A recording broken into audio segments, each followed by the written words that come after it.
બધા દરવાજા બંધ થયેલા હોય ત્યારે નવા દરવાજા કઈ રીતે ખોલવા? નમસ્કાર દર્શક મિત્રો, આશરી ખબરો ચેનલમાં હું કૃપેશ નાયક આપનું હાર્દિક સ્વાગત કરું છું. મિત્રો, જેમણે આ ચેનલ સબસ્ક્રાઈબ કરી છે તેમનો ખૂબ ખૂબ આભાર.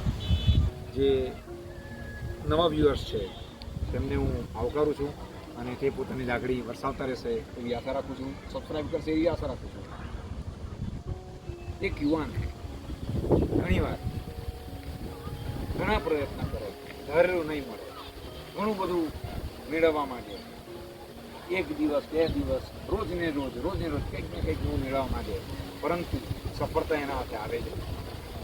એને ધારેલી નોકરી હતી છતાં પણ એને ધારેલી નોકરી ન મળતી.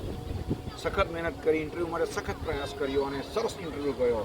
2-3 દિવસ પછી રાહ જોતા એને થયું કે હવે તો ચોક્કસ મને નોકરી મળી જ. 2-3 દિવસ પછી મેલ આવે છે, આઈ એમ સોરી. નિરાશ થઈ જાય છે, નાસીપાસ થઈ જાય છે અને અંતે એક નાનકડો બિઝનેસ મજબૂરીમાં ચાલુ કરે. 5 વર્ષના અંતે એ કંપનીનો માલિક બની જાય છે અને જે કંપનીઓ તેને રિજેક્ટ કરતી હતી તે કંપની એના સભ્ય તરીકે આવી જાય છે.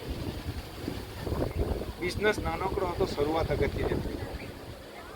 પેલો રસ્તો એનો બંધ હતો, પરંતુ અનેક સારા એવા રસ્તાઓ પરમ કૃપાળુ પરમાત્માએ એને માટે ખોલી આપેલા હતા. પરંતુ આપણે એક સારી ઓપોર્ચ્યુનિટી, એક સારી તકને કારણે બાકીના રસ્તાઓ જે આપણે નથી જોતા તેને કારણે આપણે એવું સમજીએ છીએ કે હું સફળતા પામી શકીશ નહીં. પરંતુ ધ્યાન રાખજો, જ્યારે ભગવાન આપણા માટે એક રસ્તો બંધ કરતો હોય ને ત્યારે અનેક રસ્તાઓ ખોલતા હોય છે, અનેક રસ્તાઓ ખુલી જતા હોય છે, અનેક નસીબો ચમકી જતા હોય છે. આજે બસ માત્ર આટલું છે.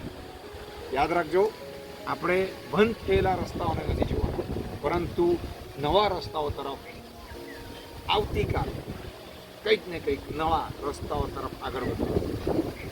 જેમણે આ ચેનલ સબસ્ક્રાઈબ કરી છે એમનો ખૂબ ખૂબ આભાર.